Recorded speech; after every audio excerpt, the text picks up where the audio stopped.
Destruction du bâtiment E, le dernier bâtiment à démolir de la parcelle ouest, fin décembre 2010. C'est la touche finale de la première grande étape du chantier Ballard. La déconstruction commençait en janvier. 35 bâtiments ainsi que 90% des voiries et réseaux ont été démolis. Pour l'heure, le rythme de l'évacuation des déchets s'accélère. Jusqu'à 30 camions se relaient chaque jour pour débarrasser les gravats du chantier.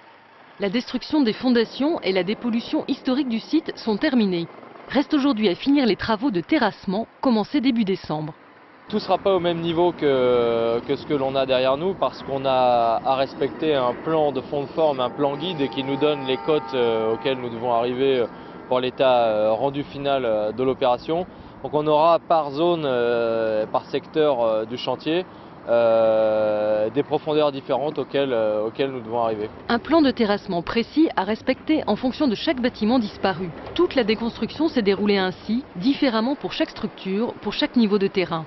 Retour en arrière, c'est ici dans cet Algeco que se sont planifiées au jour le jour les étapes de la démolition. On a élaboré la base documentaire générale du chantier et évidemment cette base documentaire vit au jour le jour comme l'opération est mise à jour de façon hebdomadaire.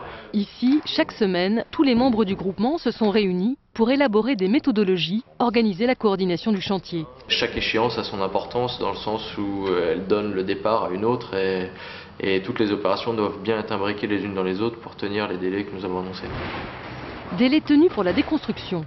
Pour preuve, les équipes se dissolvent avec leurs bureaux. Maintenant, c'est un chantier d'hiver qui s'annonce pour la suite du terrassement.